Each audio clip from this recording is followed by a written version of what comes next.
What's up, Buckeye fans? Welcome to another episode of the Bucknuts Happy Hour. I am Patrick Murphy here with you. We've got a fun show planned. We're going to talk Buckeyes, go into some spring stuff, takeaways from spring practice. We're going to talk NFL draft, which kicked off on Thursday night, when we'll continue throughout the weekend. But as always, if you're watching this on YouTube, please like our YouTube channel. If you are listening to the podcast, please leave a 5-star review and download the show. That is helpful. But I want to get into it real quick because we've got our friend Timmy Hall joining us live from the renovating 97.1 The Fan Studios. How would you describe what's going on over there, Tim?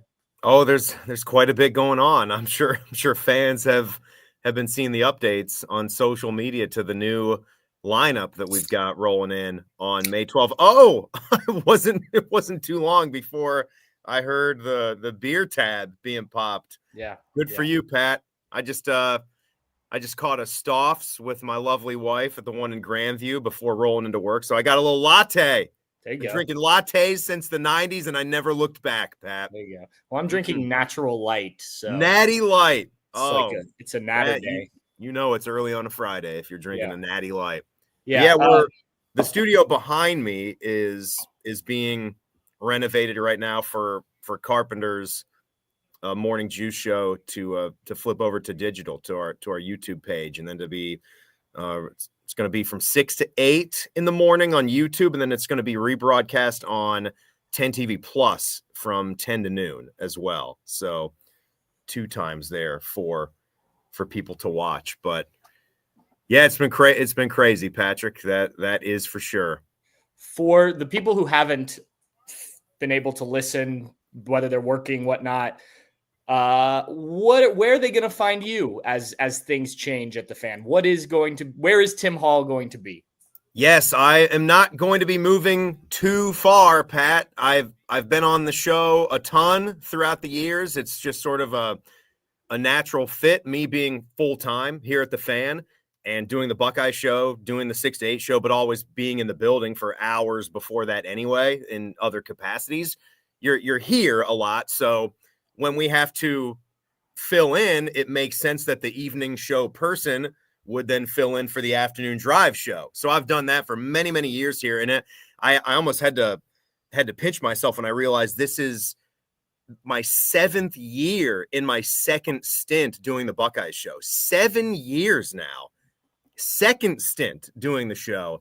So I was very excited when I found out that this was a possibility and that they were thinking of me for a bump up in time slot, because it's got nothing to do with I don't like the Buckeye show or I didn't want to do the Buckeye show, but to move to afternoon drive with Common Man was an incredible opportunity. Just knowing him and having a close relationship through the years with everybody on that show too. So obviously a lot of bittersweet things going on here and feelings about it, where kind of taking over for T-Bone, who I know he has helped to bring that show to the success levels that it's enjoyed. But he gets an opportunity now to run his own thing, to run point on his own show in the mornings. And I get a chance to work with Mike and work in a time slot that really, when you get into sports radio, you always dream of getting to the best time slot possible. And that's afternoon drive in my book. So I'm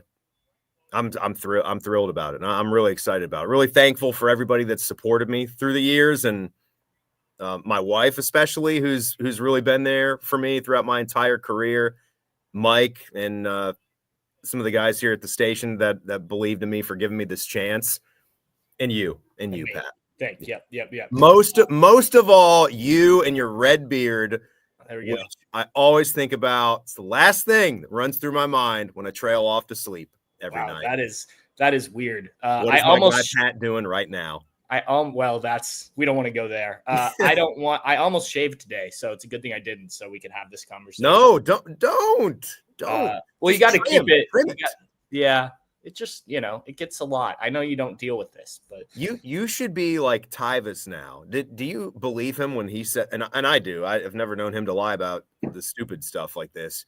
He swears he has never shaved with a blade. He told me this. Yeah, we've talked about this one bit on. which his beard is thick enough. I get it, and that's probably for you. You should just use clippers. You don't need to shave. That's a part of you. It's a good thick beard.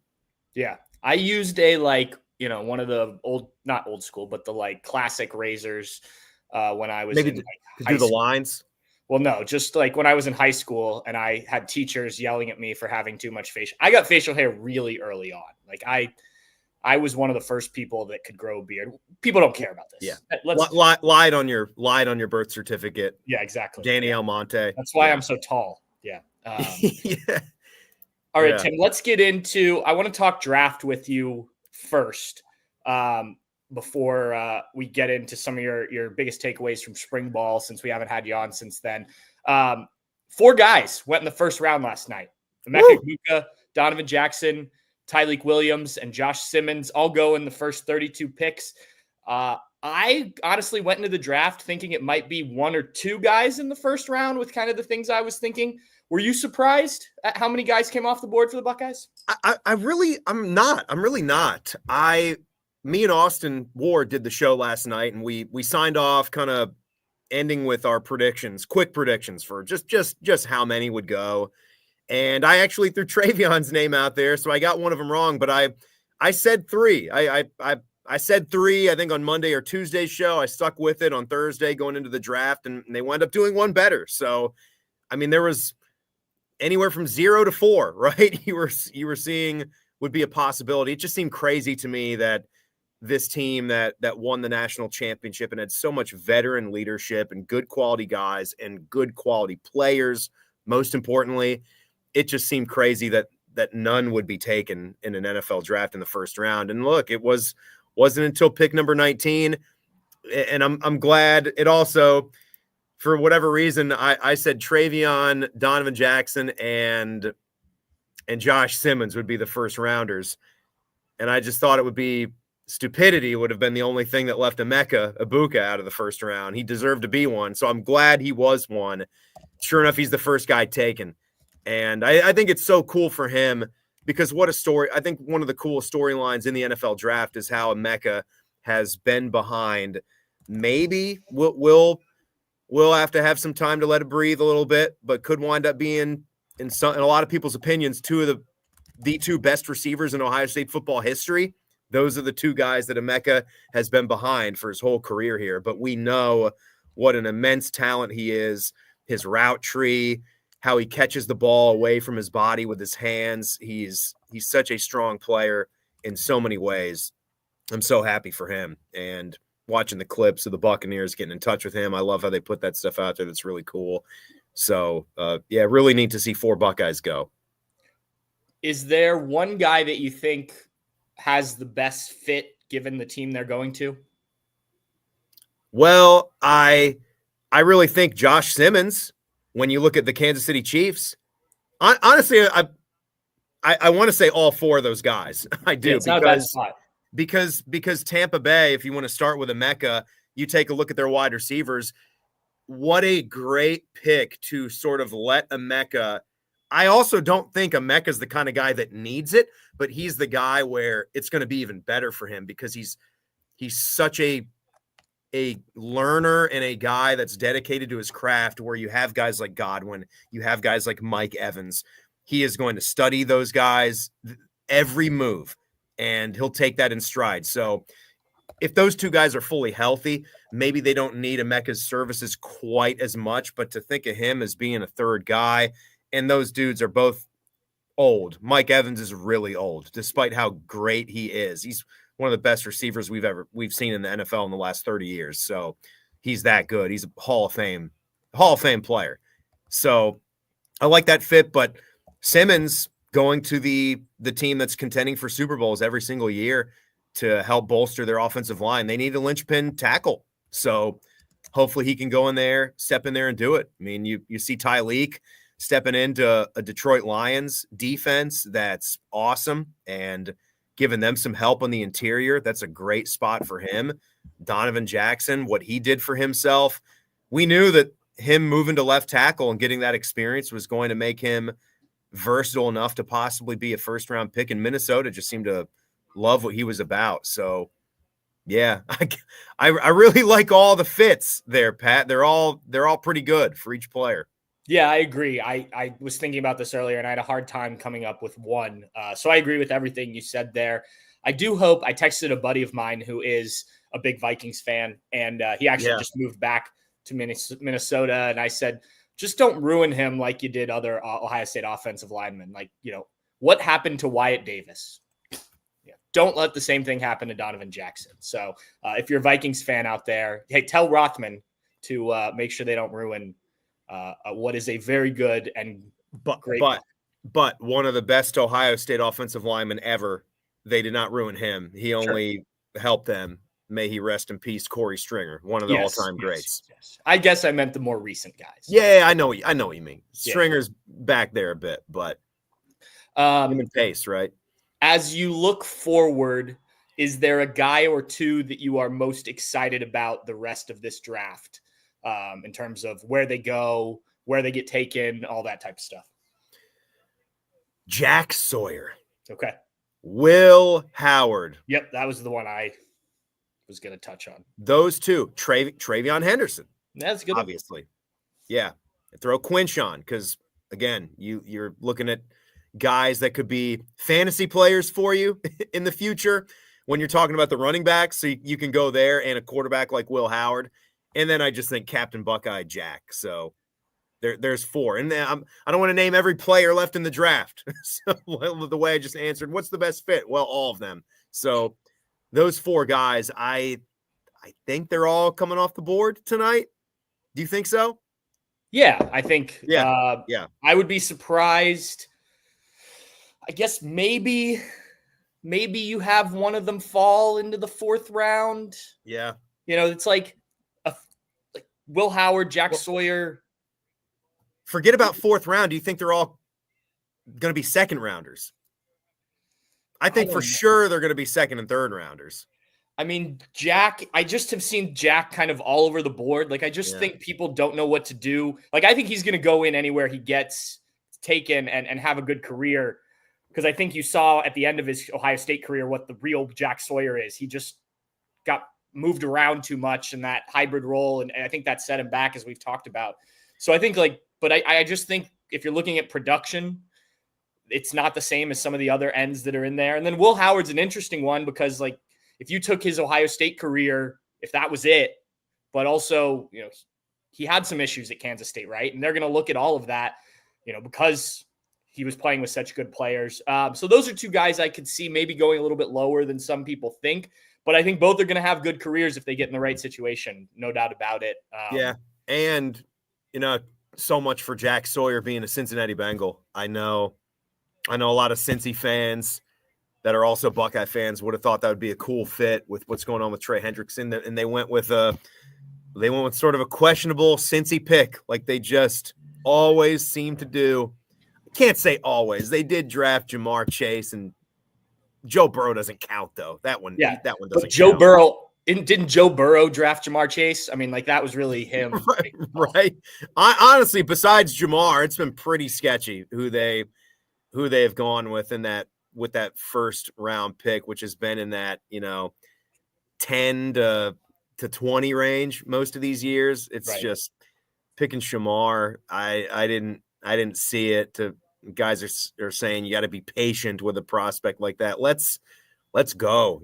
It's a 17 overall pick. And that's not where Jack was going to go, obviously. But I was just thinking if they went with addressed another need there, then maybe with a later pick, you could have swung on a guy like Sawyer to be that next up and coming defensive end. But we'll see. I'm curious to see. I really, to go back to Travion Henderson, I think we've talked about him before, just what he brings to the table as far as his ability to run the football. I always thought that he was undersold on his toughness just as a pure runner. I thought that was a misconception that just didn't exist. The guy was never unwilling to put his shoulders down and run through contact and finish a run. Maybe we can pull up some film and you can question, did he hit the right gap on a certain carry? Sure. I think everyone's gonna have that. But between that and what he can do out of the backfield, I just think he's got immense NFL talent written all over him.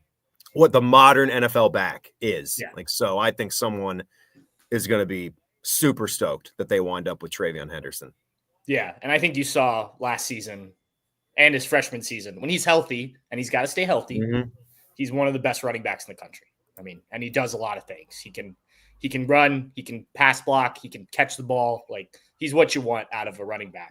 Remember when he took that check to Chris Farley right there? You remember that time when he took that check down and the half was just going to be over and he scored the 70-some yard touchdown? Yeah. That was awesome, man. Yep. Before we get you out of here, I want to ask you about spring ball. Takeaways from what you saw in spring. I know you were out there some of the days, obviously you were at the spring game. Anything that really stood out that you'll kind of take into the summer and look to see more of, look to see continue maybe in fall camp? I think there's just, to put an umbrella over everything, there's so much change, I just feel so happy for the team and the program that they accomplished what they needed to accomplish. We sit here almost every year and look at an Ohio State roster that is equipped to go and do it. Let's strike while the iron is hot. If you want to make a run at, true college football, legacies, you're trying to chase what Alabama has done. You're trying to chase what a guy like Nick Saban has built. And a lot of these years, we've looked at Ohio State and said, they've got it. They've got the stuff in the building to go and win it. And especially in 2024, when you had a lot of guys in this new era of college football decide to come back and you knew for certain that this would be their last year, it puts another layer of pressure on you. And a 12-team playoff, more difficult games to have to win. This was not easy, even with a so-called super team that was built. You had a transfer quarterback that had to work, right? There just so much had to click in.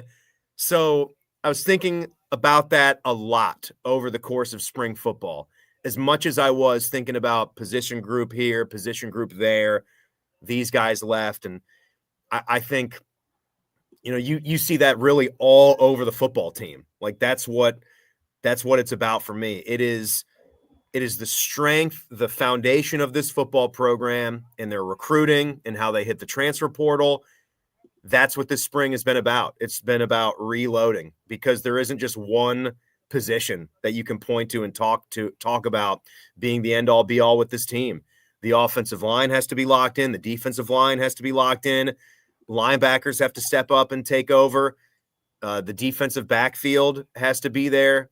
The running back room, a quarterback situation, which is the first thing. I think we're all sure about the wide receiver room, right? And I think we love what they have in the defensive backfield too, like to go for starters if you're ranking them. But there's just going to be so many new faces that are going to have to play big time. With that first game being against Texas, there's going to be a lot of unknown when you go into that as to how everybody's going to perform. It's playing in a bigger role than they ever played in. Do you feel okay, given what you said, Texas week 1, coming out of spring ball? Like, where's your concern? 10 being most concern, 1 or 0 being no concern at all. How do you feel about this Buckeye team, given what you said? So much change. Just to win the game we're talking about? Yeah, just about to go out and win a game. Yeah, I'll say I'm closer to a 5 as far as concern. I want to respect that game. And brand new quarterback, first college football start, basically, I think, to go into that game with everything on the line. Yeah, I'll say I'm at about a 4 or so to see how Ohio State responds and handles. I don't want to gift us that win and do that right now before we see more and learn more about our football team when fall camp comes about. I see Rick there in the chat. You'll throw that up there. I do think that's a big thing. I think Ohio State obviously knows that they have to continue to look in the transfer portal and give themselves depth and get quality, proven college football players. Bo Atkinson to have another 6'6", 270-pound guy is really talented, and he's a Raleigh boy, so that makes him better. I was a Raleigh guy for a while. That's where my son was born. So he did good things at North Carolina, And if he's going to be in there opposite Kenyatta Jackson or opposite Caden Curry, spelling in for those guys, that's going to be good for Ohio State.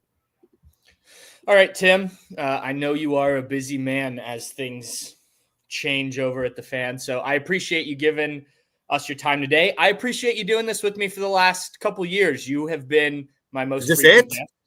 Yeah, I mean, you're going to be working during the day. You don't have the luxury to. Are we doing this at 3:00 right now? Well, I don't know what you got going on. I assume you prep for shows, right? You're not me. Yes, I do. Yeah. Well, I'm expecting that you were going to be busier when I do this show and not as available to me. So I wanted to thank you for being available, and I'm excited to hear you and Common Man on the show. So thank you. But cheers to you and what's next. Look, if you're available, yeah, and you can still come on, I love to have you. Since Beam, who's taking over the Buckeye show for you, hates me and won't ever come on the show anymore. I'll need to find somebody. So if you're available, great. But, I didn't want to assume anything with all these changes going. Come on, let's do it. And you coming on tonight? You still doing your hit tonight at 6:30? Of course. I didn't know if you had another wedding to go to. No. Man's been to 55 weddings in the last 3 years. Here's a fun fact for you, Tim. 1 year from today, my wedding. I'm sure that invitation's going to get lost in the mail, right? I wouldn't be so sure about that. We have not sent invitations a year out, so don't worry about that. Yeah. All right. Hey, congratulations on that, by the way. Congratulations a year in advance. That was only like 8 years in the making, right? Yeah. That wedding for you. Yeah. All right. Yeah. Thanks, Tim. Thanks, buddy. We'll talk tonight. Appreciate you, Pat. All right. See ya. All right. Thanks to Timmy Hall for that. Like I said, I'd love to have Tim coming on continuously. I think people enjoy Tim's insight, personality, all of that stuff. And that's why he's done so well on 97.1 The Fan. But I don't want to assume his new schedule is going to fit into my schedule. So we'll hope to have Tim on, maybe not as much as he has been in the past, but as much as he can, because I think he gives some good insight. If you're watching this live, I forgot to mention this off the top. I know the chat has been active, but if you have comments, questions about the draft, about the Buckeyes, about college football, anything, throw those in there. We'll have time at the end. This was not going to be an overly long Bucknuts happy hour. So happy to have some conversation at the end. If you have questions, comments, your thoughts on any of the draft, really doesn't even have to be the Buckeye guys. Just what you thought, what you think will happen, where you think Buckeye players may go in the draft over these next 2 days. So feel free to start that conversation. We'll address some of that. And Troy V said, how could anyone hate Pat? I mean, look at that face. You can't hate that. I promise you there are plenty of people that dislike this face out there. Most of them on social media, some of them on our message boards. I find a way to anger people somehow. So I hope that is not any of you. And I apologize for anyone that I have angered. Anyway, I want to come back to some of the stuff we talked with Tim, because I wanted him to be able to kind of get in his thoughts before he had to go. So I'm going to kind of work backwards from the way we did earlier and start with the spring game conversation and just general takeaways now that we're a couple weeks out. Tim talked about some of it, but I think, and I've said this a lot, the quarterback battle, I think, is real. I think there is no doubt that we have as true of a quarterback competition on our hands, covering it, watching it, coaching it, whatever position you're in.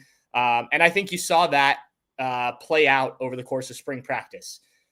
The first scrimmage Ohio State had probably about a month ago now, the reports coming out of it and people we talked to, it was very pro Lincoln Kienholz. And that's not to say negative about Julian Sayin, but Lincoln Kienholz had the better day. The Student Appreciation Day practice that the media and the students and it seemed some other fans were there for. It was, again, Lincoln Kienholz had the better day. Now, spring game, lights on, Julian Sayin comes out, best performance that we saw, at least, of him in the spring. I thought he looked the part of an Ohio State starting quarterback.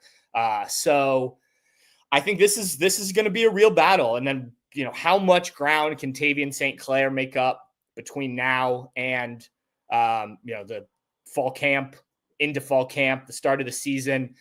Is that a guy that the Buckeyes are going to feel okay with, being your third quarterback? Because look, we knock on wood, you hope the starter doesn't get hurt, but if he does, then you got to put the backup in. And if that's for any extended period of time, you're going to need Tavian St. Clair to be ready to go. So I think that's really important. We talk so much about the starter that we don't always think about some of those backup guys, especially young guys.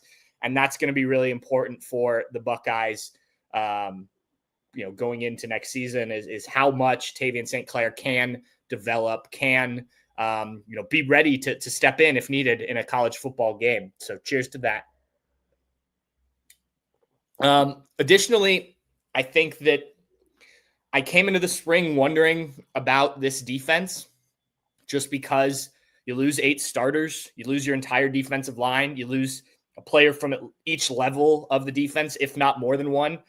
And that's a lot to make up, even in a place like Ohio State. We talked about this when Jim Knowles left and we were discussing off defensive coordinators. Like, it was going to be near impossible, even if Jim Knowles stayed, for the Buckeye defense to be as good as it was last year, especially the end of last year, early on in the season, as they're breaking in so many new pieces. Just a lot of newness on that defense.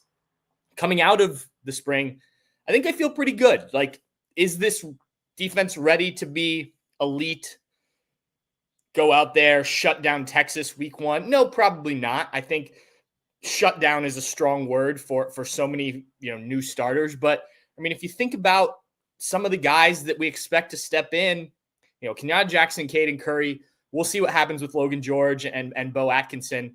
But assuming Kenyatta and Caden are the starters as we've kind of projected, like, those are guys that have waited their time. Now, we had this conversation with some people on the Bucknuts message board, the front row, recently. Like, there seems to be people are down on one or the other guy, and I don't really know why, because I don't think you've seen enough of them, because they just haven't played a ton to know what they can do. I've seen some of them in practice. I've been impressed with both guys at times.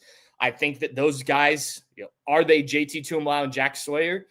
Maybe not. They weren't 5-star recruits, but I think that they can be pretty productive. I think. And then the interior, you've got Caden McDonald, Edric Houston, two guys that I think in short spurts have shown what they can do. It's about doing it over the course of the season.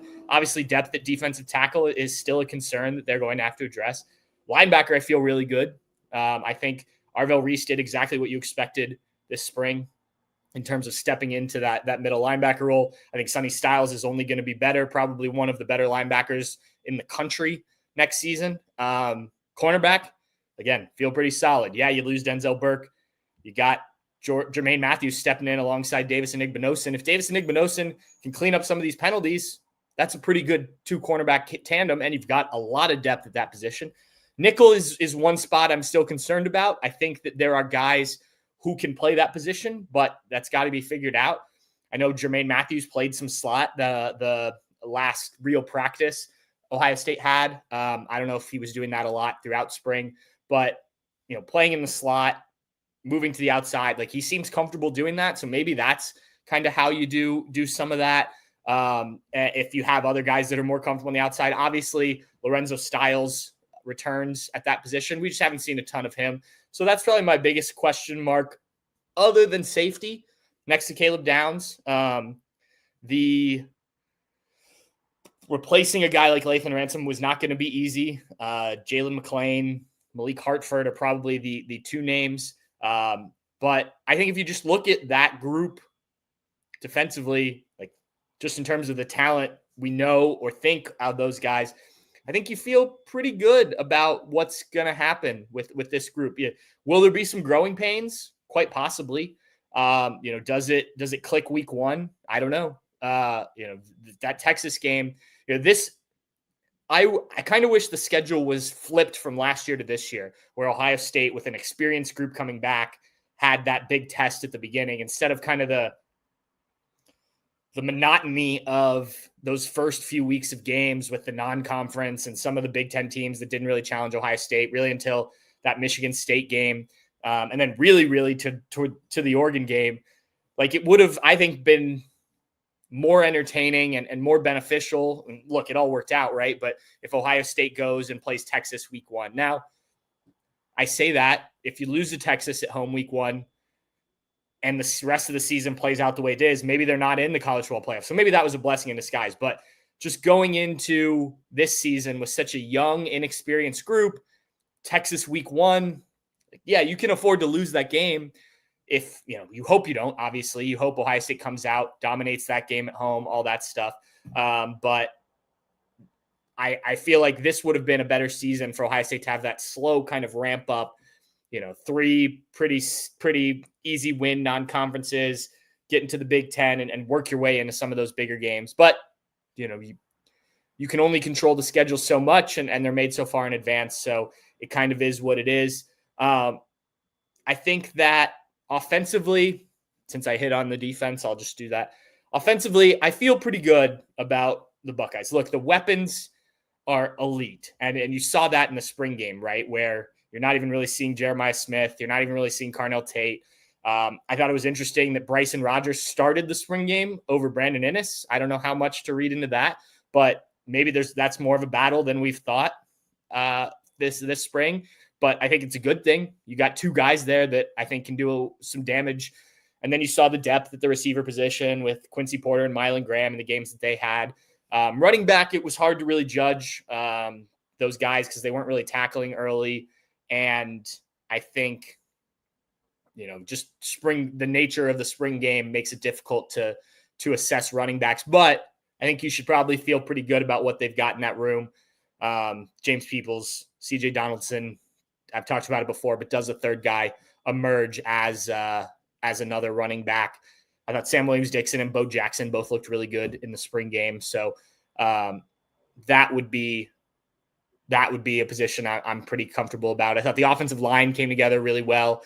If you go out week 1 and your starting offensive line is Ethan Onyanwa, Luke Montgomery, Carson Hinsman, Tegra Shabola, and Austin Sareveld, not a bad group. And, I think obviously Tyler Bowen needs to keep working with those guys, keep developing those guys, and obviously develop the depth given what you saw a year ago. But I think that's a solid group.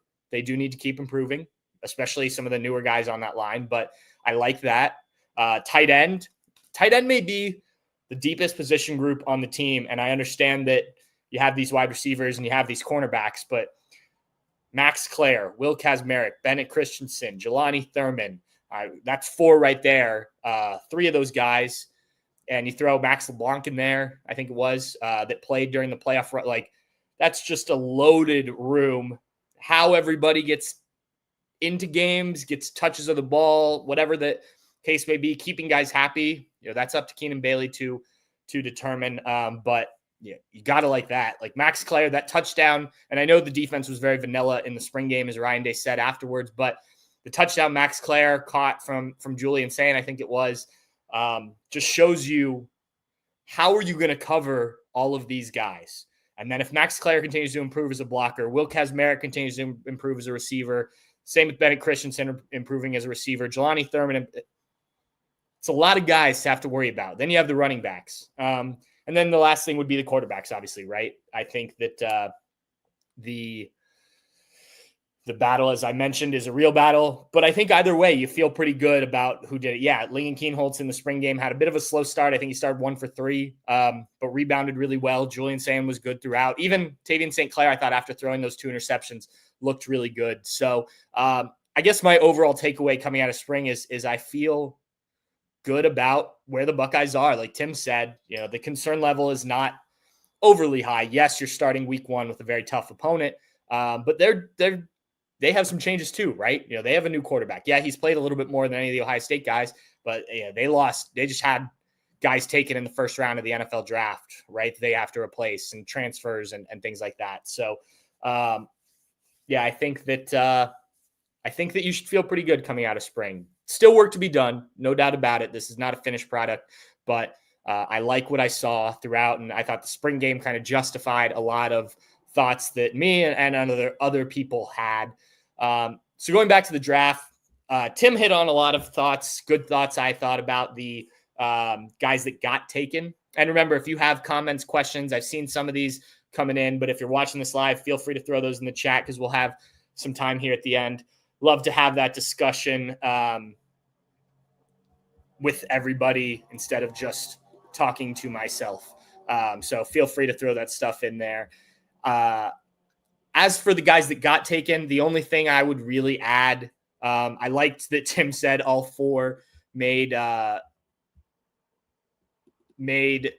landed in good spots. And I agree. I would have probably gone with Emeka Egbuka. Just, I think it's similar to what we thought when Jackson Smith and Jigba got drafted to Seattle, and you have a pretty good quarterback, two wide receivers on they're already established, and then you can put Emeka in the slot there, and he may get single coverage most of his rookie year. Cheers. And that would only allow him to be even better when he's not facing the coverage that Mike Evans and whatnot. And then obviously he can grow into being more of a wide receiver one. I don't know if he'll be a wide receiver one in the NFL, but a dominant slot receiver that I think he can be, and he can obviously move to the outside as well. So I really like that pick. Of the four, that's the one I would pick. I do think Josh Simmons going to Kansas City, being a tackle who had played both sides. They're always looking for offensive linemen, it seems, in Kansas City. So, you're going to a team that's going to compete right away. I think he's a guy, if he hadn't gotten hurt, he would have gone much higher. So maybe that works out really well for him and his career. I will be interested to see where Donovan Jackson plays in terms of, I assume he'll be a guard, but could they use him at tackle? And then obviously Tyreek Williams at going to Detroit. That's a talented defensive line. Obviously Aiden Hutchinson gets a lot of the headlines, but he should do some really good things there for the Lions. I liked that pick a lot. I was a bit surprised. I'm not going to be honest, but I like the pick a lot. As we look forward to the draft tonight, we're recording this on Friday, so that'll be rounds 2 and 3. I think you'll certainly see a handful of Buckeyes come off the board. I think that the number is probably up in the air in terms of how many. I'm pulling up right now. CBS Sports has day 2 mock draft, and they have Travion Henderson going to the Bears at pick 39 in round 2. They've got JT Tuimalau going to the Buccaneers, joining Emeka Egbuka at pick 53 in round 2. Then Quinshon Judkins going to the Broncos at 71 overall, round 3, which would be a trade with the Saints that they have projected. And then Lathan Ransom to the Buccaneers. So that's 3 Buccaneers if this played out this way, number 85 overall. Jordan Hancock to the Dolphins at number 98. Denzel Burke to the Lions at 102. 2 Buckeyes up to Michigan for the Lions. So I don't necessarily have an issue with any of those picks. It wouldn't surprise me if Will Howard works his way into this day 2 situation, as Tim and I were talking about. Jack Sawyer could as well. I could see either of the defense or the corners. This mock draft list, Jordan Hancock is a safety. Obviously, he can do a lot of different things. I could see him dropping, which I think is unfortunate because I think he may be one of the steals of the draft for whoever takes him because of his versatility. And I just think he's a really underrated prospect. And I'm surprised, he didn't have a gaudy stats or whatever, but I'm surprised as people watch this film, and I'm assuming NFL teams will have done this.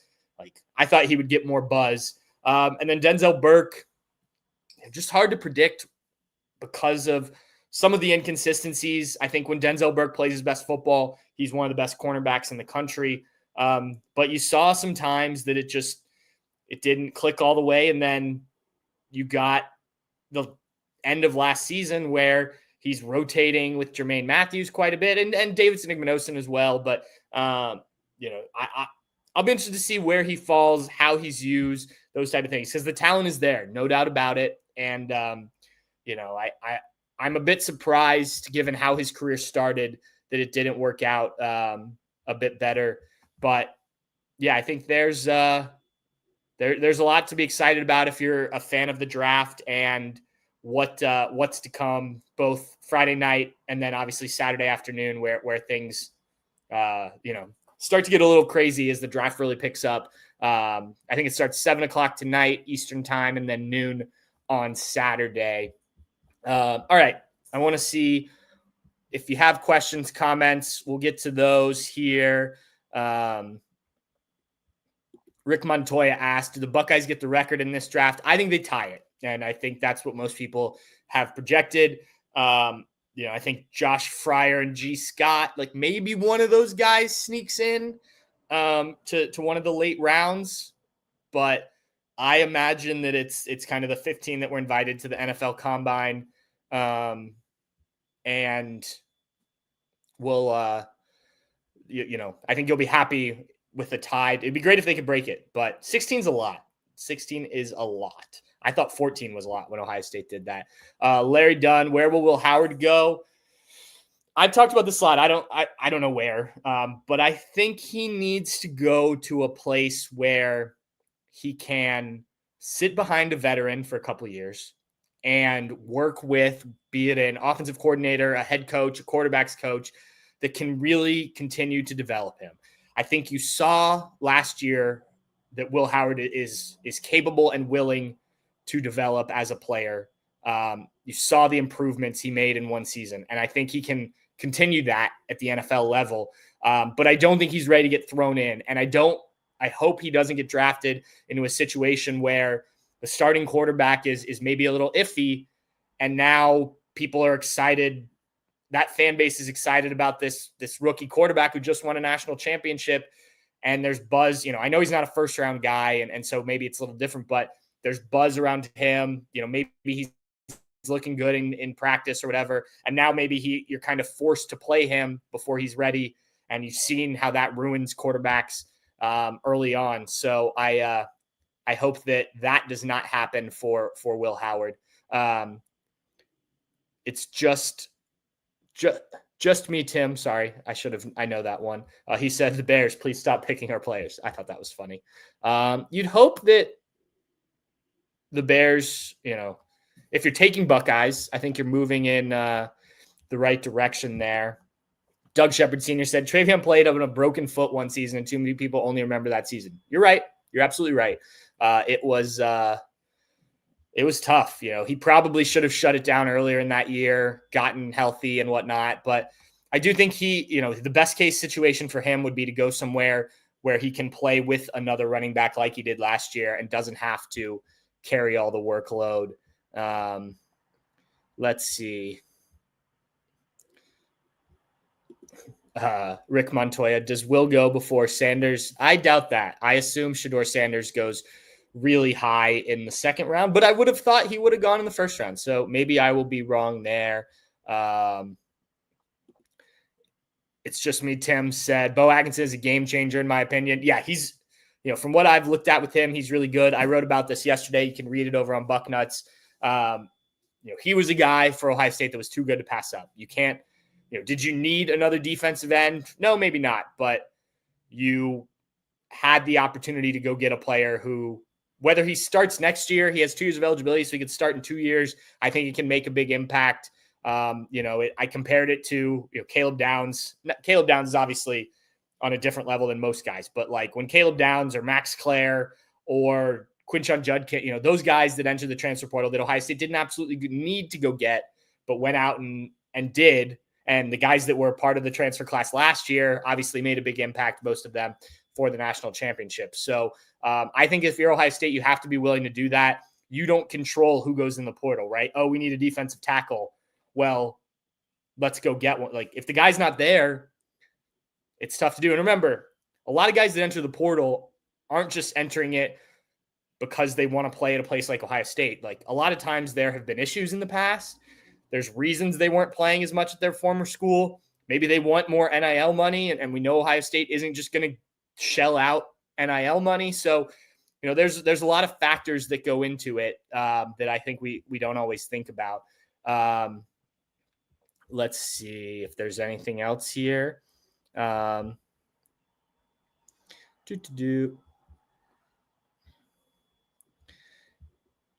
This is great podcasting here. Here we go. Linda Oni, I'm nervous about the QB and D line. I think that's fair. It's just unproven, right, at both of those position groups. And until you see it, I think it's tough to know for sure that you're ready. Those spots are ready, right? And they're important positions for Ohio State. So I understand the nervousness. I think they're going to be fine on both fronts, but I completely get it. Rick Montoya asked, will Hero Canoe flip back to OSU? No. The transfer portal is closed, I believe. I believe it closed the other day. Let me double check that before. Yeah, let's see here. Yep, I'm looking at the wrong thing. But regardless, I think that Hero Canoe left for whatever reason. Yeah, it closed as of today, April 25th. So Hero Canoe is not in the transfer portal. Look, I get why people have questioned this, but clearly he had a reasoning for going in the transfer portal. We'll see what happens at Texas. But he saw an opportunity, I guess, that maybe he didn't see in Columbus. So Troy V says, my concern with this season is growing pains, replacing the trenches for the most part with new people at skill positions. There are going to be mistakes. They've got enough talent to overcome, hopefully. Yeah, look, I get it. And there are going to be growing pains. You lose 17 guys, starters, key contributors, however you want to frame it. Like, that's not easy to replace, even at a place like Ohio State. You saw what happened with Michigan, and I would put Michigan behind Ohio State in terms of their ability to replace guys. So we'll see. We'll see how they do it. I think that I think there's enough talent to overcome some early mistakes if they are there. Rick Montoya says G. Scott 7th rounder, unrestricted free agent. I think he'll be an undrafted free agent. If I had to guess, I think G. Scott can be on a team and maybe work his way into having a long career. But I don't know, just based on people I've talked to, looking at mock drafts, those type of things, like that's not a name that has come up often. Andrew Green, which Ohio State running back gets drafted first, Henderson or Judkins? I think I would go Henderson probably, but I think it's very close in terms of like which guy you'd rather have. But the fit for a team, right? Like, what do you need from a running back? Because they're very different. So I think that kind of depends on that. Jay says, do we trust CBS? Why are these guys wrong? Well, I hope so, because that's who runs our company. So I hope you trust them since you're listening to our podcast. We're sort of a separate branch than that, but we're under the CBS Sports umbrella. All right, let's see if we've got anything else. Jay also says, no way Burke goes after Hancock or Simon or Ransom. Steal of the draft, getting Burke that low. Yeah, he gets cooked in one game and everyone's off, but later it was seen he was set up for failure. The Oregon game is the one that people point to, but he was kind of up and down after that freshman season. It just wasn't as consistent as it was that year. I don't think he goes after Cody Simon, but Ransom and Hancock have a bit more versatility. So again, it depends on what teams need. Who goes next? Rick Montoya says Howard, Milroe, or Sanders. I think it probably will go Sanders, Milroe, and Howard. That's not how I would do it. I'm not sure Jalen Milroe's ready for the NFL. I'm not a big Shedeur Sanders fan. I think there's still a lot of flaws in this game. That's not to say I would take him above or Will Howard above them, because I think Will, as I said earlier, still needs to grow. But I think it probably goes Sanders, Milroe, Howard in terms of the draft. Andrew Green, where will Jack Sawyer get drafted? I don't know. I think it'd be cool. Tim was talking earlier about the Bengals potentially not taking him now because they took a defensive end. I think it would be great if Jack got to stay in Ohio, He's a Midwest kid, loves Ohio, loves Columbus. So I think it would be cool if one of the Ohio teams took him. But he's an interesting one because of kind of the late production and whatnot. J.D. Veeves, I'm sorry if I said that wrong. Where will Trey go? I think he'll go pretty early here in the second round. I've seen some places where Cleveland takes him with that. I think it was that second pick, which is the fourth pick in the second round. If you're the Browns, I think let's look at the Browns depth chart. There's just not, you don't have Nick Chubb currently on the roster, if I'm correct there. So, yeah, I mean, the ESPN lists their depth chart at running back as Jerome Ford, Pierre Strong, and John Kelly Jr. So you need to get some running backs in there. Like Jerome Ford is fine, but I'm not sure you want him as your starter, as you've seen with Cleveland. A guy like Trey paired with Jerome Ford, or if you could bring back Nick Chubb a year removed from the injury, maybe that would be a good landing spot. Troy V said, I could see the Raiders taking Will, reunite with Chip. Could be good for him. Absolutely. The problem there is, I think it would be a great fit with Chip Kelly again. But, if you're Vegas, again, pulling up the depth chart here to make sure I don't say anything. Oh, they did get Geno Smith. Okay, I was going to say you don't have a quarterback. I forgot. They have Geno Smith. So, yeah, that would be a pretty good situation for him. You learn from Geno Smith. They also have Aiden O'Connell. So, even if Geno Smith got hurt, you wouldn't have to throw Will Howard in there right away. And then you're working with Chip Kelly again. I think that would be really good. Let's see. Jay said, will we get a DG in the portal? I don't know. What is DG? If you're still here, respond with what DG is. I'm missing something there. Charles Park said, do you think Bo Jackson will take playing time from CJ Donaldson? Bo Atkinson will take playing time from Curry. I assume you mean KJ, not CJ there. Yeah, I think it's definitely possible. Is he a starter? I don't know, but I think he's definitely got to be a key rotation player. Matt Randall says the portal's not closed. Last day for the portal. I guess that's true. It was April 25th, which is today. But I still don't think Hero Canoe is jumping in there. Rick Montoya, have we put to bed who is wide receiver you? I think it would take a lot. I wrote last night about another successful draft for the Buckeye wide receivers and just kind of what they've done. And every time I go through it, it's like, wow, this guy and this guy. And I know, and you even go back to guys like Terry McLaurin, Paris Campbell, KJ Hill. Paris is still in the league. I'm not sure if KJ is.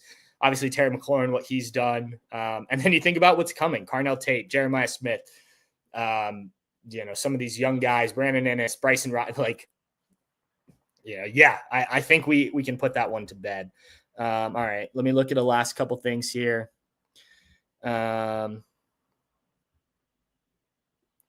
Let's see. Anything else that we haven't covered? Okay, I think we covered most of it. Jay said, is Trey the best Lightning to Thunder using the Gibbs? Yeah, I think that would be perfect. The Jamar Gibbs comparison with the way that they use him in Detroit, I think would be a great role for Travion Henderson. He could still be very successful, a lot like he was last season working with Quinshon Judkins. Okay, guys, we're going to wrap it up. Yeah, Matt Reynolds, good point. Next year, Chris Henry Jr. Yeah. The rich get richer. Or as I forget who it was on the ESPN broadcast, they were interviewing one of the prospects, and he said, the richer get rich. I think he was talking about, I think it was the guy the Eagles drafted, which I thought was funny because it still works, I guess. They are richer, and they got rich with the pick. But all right, guys, thank you very much for tuning in for this show. I appreciate the conversation. For those of you who joined live, we had a really good group today. So we'll obviously keep building on that. Thanks to Tim for coming on. If you missed that, Tim's time slot at the Fan is changing. So he says he'll be available still to come on. I don't know. We'll see. I'd love to have him on, but this could be, it could be that he's on less going forward, but we'll still have guests on. I have some guys that I've talked to this offseason that I'm excited about doing some different things with. Again, like, subscribe, 5-star review, all of that is important on whatever platform you're listening on. I appreciate you all for tuning in, and we'll talk to you next week, Buckeye fans. Cheers.